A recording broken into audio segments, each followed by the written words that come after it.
బంగారం ఆయుధాల డంపులు ఎక్కడ క్యాడర్ పరిస్థితి పార్టీలోని చివరి దశ పరిణామాలపై ప్రశ్నలు అంటూ చూస్తాను. 100% మావోయిస్టు పార్టీ దగ్గర విపరీతమైనటువంటి ఫండ్ ఉంది. మరి ఆ విపరీతమైనటువంటి ఫండ్ ఎక్కడుంది? బంగారం ఎక్కడుంది? క్యాష్ ఏడుంది? ఈ డంపులు, ఇవన్నీ డంపులు అంటారు, క్యాష్ డంపులు, బంగారం డంపులు, ఇవన్నీ ఎక్కడ ఉన్నాయి? సో ఇవన్నీ కొంతమంది అగ్రనేతలకు మాత్రమే తెలుస్తాయి. మరి చూద్దాం. మావోయిస్టు పార్టీ గుట్టుమట్లపై గుచ్చి ప్రశ్నిస్తున్న నిఘా బృందాలు. మరికొద్ది రోజులు పోలీసుల అదుపులోని మావోయిస్టు అగ్రనేతలు.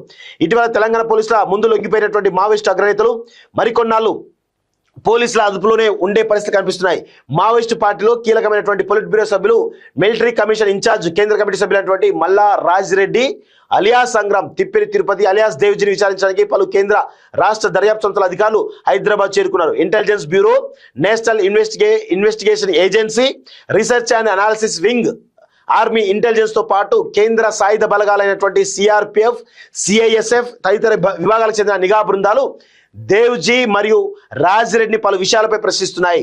లొంగిపోయిన నూనె నరసింహారెడ్డి అలియాస్ గంగన్న, బడే చొక్కరావును సైతం దర్యాప్తు బృందాలు వేర్వేరుగా ప్రశ్నిస్తున్నాయి. మావోయిస్టు పార్టీకి సంబంధించినటువంటి పొలిట్ బ్యూరో నిర్ణయాలు, చర్యలు, పార్టీ నిర్వహణ, ఆర్థిక వనరులు, ఆయుధాలు, అంతర్జాతీయ సంబంధాలు, లింకులు, ఆయుధాల సరఫరా వ్యవస్థలు, ఆయుధాల ఏజెంట్లు, మిగిలిన క్యాడర్ వివరాలు గురించి కేంద్ర బృందాలు ఆరా తీస్తున్నట్లు తెలుస్తోంది.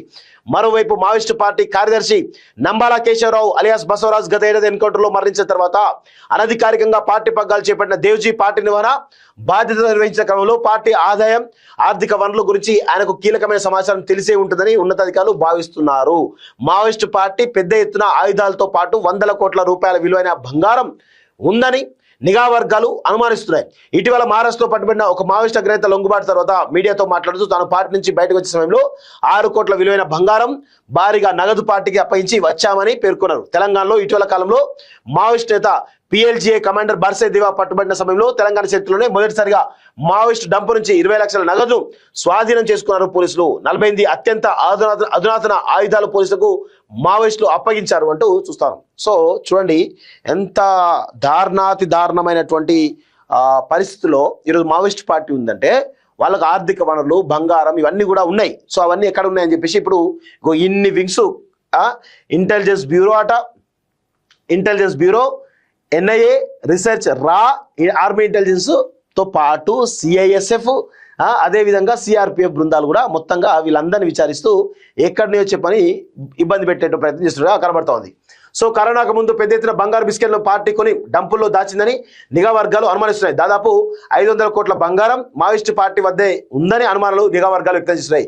ఈ స్థాయిలో కాకుండా కనీసం 100 కోట్ల విలువైన బంగారం నిల్వల సంగతైనా అగ్రనాయకులు తెలిసి ఉంటుందనే అనుమానాల నేపథ్యంలో అధికారులు దేవ్జీ నుంచి వివరాలు తెలుసుకోవడానికి ప్రయత్నిస్తున్నట్లు సమాచారం. ఆయుధాల డంపు, ఆయుధాల నిల్వల వివరాలు తెలుసుకోవడానికి దర్యాప్తు అధికారులు ప్రయత్నిస్తున్నారు. సో మావోయిస్ట్ అగ్రనేత సాంబయ్య కూడా లొంగుబాటు అయిందని చూస్తా ఉన్నాం. ఇది పరిస్థితి మిత్రులారా. ఇంత పెద్ద ఎత్తున డంపు ఉంది. మరి ఆ డంపు మరి పోలీసులకు అప్పగిస్తారా, ప్రభుత్వాలకు అప్పగిస్తారా లేదా చూడాల్సిన అవసరం అయితే ఉంది.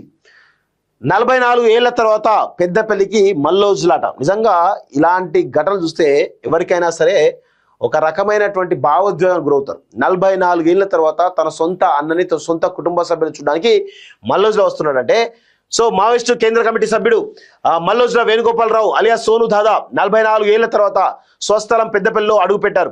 ఇంటికి వచ్చిన ఆయన చూసి కుటుంబ సభ్యులు భావోద్వేగానికి లోనయ్యారు. వేణుగోపాలరావు గత ఏడాది అక్టోబర్ 14 గడ్చిరోల్లో మహారాష్ట్ర సీఎం ఫడ్నవీస్ ఎదుట లొంగిపోయారు. పెద్దన్న ఆంజనేయులు అనారోగ్య సమస్యలతో బాధపడుతున్నా తెలుసుకున్న ఆయన మహారాష్ట్ర డీజీపీ అనుమతి తీసుకొని భార్య సిడాం విమలచంద్ర కలిసి ఆదివారం ఉదయం పెద్దపల్లికి వచ్చారు. సోదరుడు, వదిన తప్ప వారి కుమారులు, కూతురు, ఇతర బంధువులు ఆయన గుర్తుపట్టలేకపోయారు. వేణుగోపాల్ చూసిన అన్న ఆంజనేయ సోదరిని ఆలింగనం చేసుకుని కన్నీటి పర్యంతమయ్యారు. సోదరుడి కుమారుడు, కుమార్తె, మనవలు, వదినతో ఆయన ముచ్చటించారు. మహారాష్ట్ర పోలీసులు ఆయన తొందర పెట్టడంతో భోజనం చేయకుండానే మధ్యాహ్నం వెళ్ళిపోయారట. చూడండి ఎంత ఘోరంగా ఉందంటే భోజనం చేయకుండా కూడా తీసుకుపోయారట. ఎంత దారుణంగా ఉంది చూడండి. వీళ్ళు పోలీసులా లేకపోతే వీళ్ళు ఈ ప్రభుత్వం ఏమైనా ఎంత కర్కశంగా కర్కోటంగా వివరిస్తుందో చూడండి. గంట సేపు కూడా ఉండనిదట.